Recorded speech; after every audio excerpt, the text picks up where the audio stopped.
앞으로 그 새로운 알고리즘 개발하는 게 굉장히 중요할 것 같습니다. 네. 기본적으로 이제 그 인공지능이라고 하는 게 이제 인공지능이다 하면은 뭐냐면 기본적으로는 스스로 학습하고 또 상황에 맞게 또 스스로 그 적응하고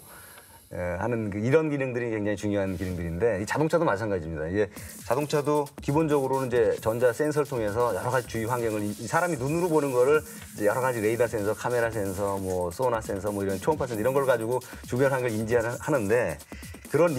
거기서 센서에서 오는 거는 그냥 단순히 하나의 그 신호일 뿐이에요. 그렇죠. 그럼 그런 신호도 카메라에서 오는 신호 이런 것들을 그런 인포메이션을 종합해서 지금 상황이 어떤 상황이냐 하는 거를 정확히 판단하는 거는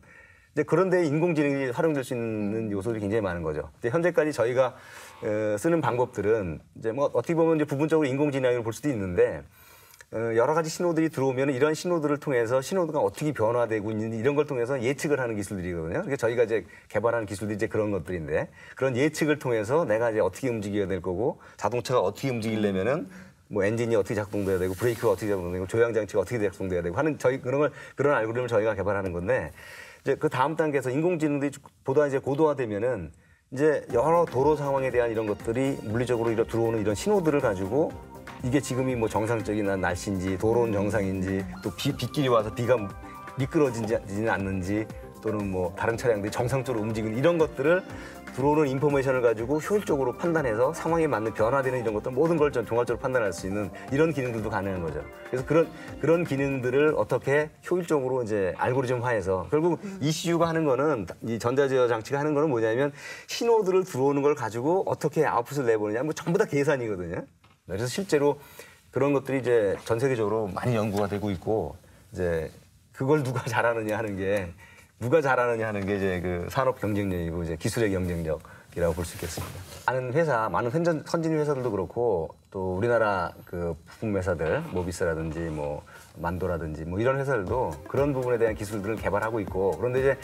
그런 이제 보통 이제 오토 발렛 파킹이라고 하는 건데 그런 거는 자동차 그런 기술들을 구현하는 방법은 굉장히 다양하게 있는데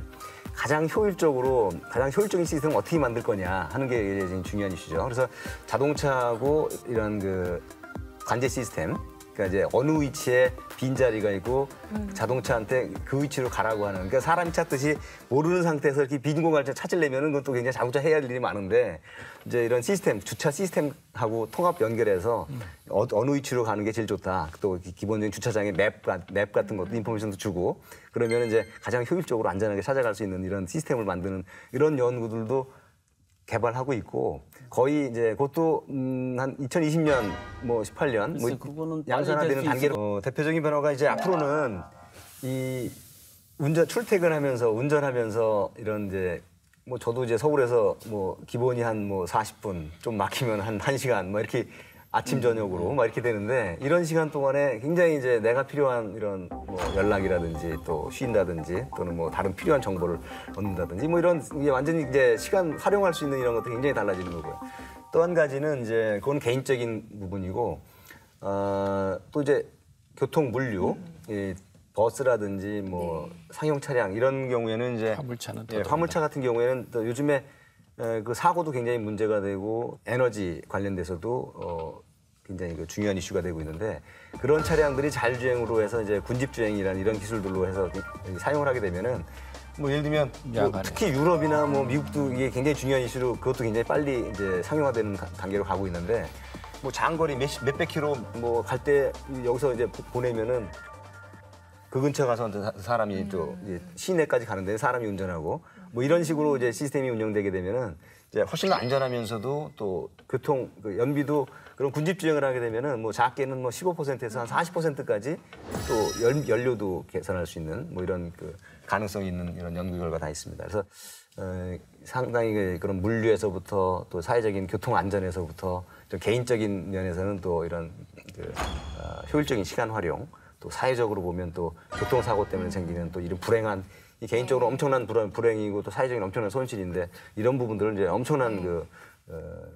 그 자율주행 자동차도 개발을 하시지만 안전된 아주 안전하게 할 수 있는 좀 덜 편리하더라도 우리 대중들이 원하는 그런 것 같습니다. 맞습니다. 그래서 서울대 팀들이나 뭐 국내 팀들이 그런 거에 대해서 연구하는 분들은 안 계십니다. 아, 당연히 있죠. 예, 그런 것도 결국 이제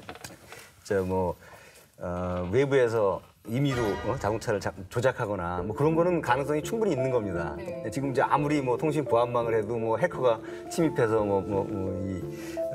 방해하고 뭐 이렇게 뭐 시스템을 뭐 바이러스로 오염시키고 막 이런 일이 있듯이 자동차도 당연히 그런 일이 있을 수가 있습니다. 그런데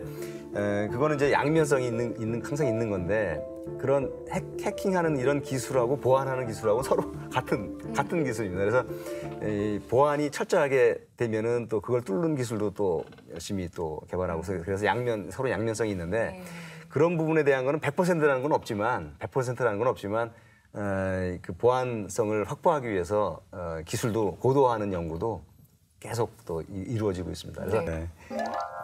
이제 자동차라고 하는 거는 이제 단순히 자동차뿐 아니라 이제 이 많은 그런 그 새로운 이 다른 분야하고도 연계되는 이런 새로운 모습으로 이제 변화가 되고 있는 이런 건데 여기는 이 워낙 그 다양한 요소 기술들이 이 총합돼서 하나의 이런 시스템으로 되기 때문에 이제 어떤 한 사람이 다 이런 모든 거를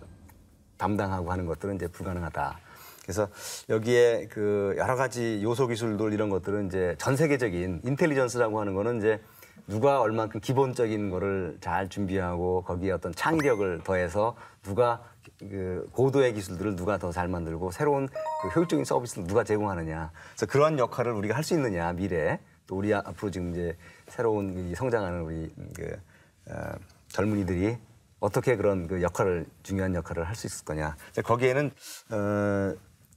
전 세계적인 경쟁이지만 우리가 가장 기본적인 거. 뭐 중고등학교 때는 가장 기본적인 수학 문제 하나를 푸더라도 좀 이 빨리 푸는 것보다도 좀 생각도 많이 해보고 다양한 상상력도 많이 생각해보고 또 주위 환경에 다양한 사람들이 어떤 일을 하고 있는지 이런 것들도 좀 보고 하면서 좀 깊이 있는 아주 기본적인 이런 준비를 좀 잘 해나가는 게 또 미래에 또 많은 사람들과 또 협업해서 또 아주 이 고도의 시스템을 만드는 데 중요한 역할을 할 수 있는 그런 사람이 되죠.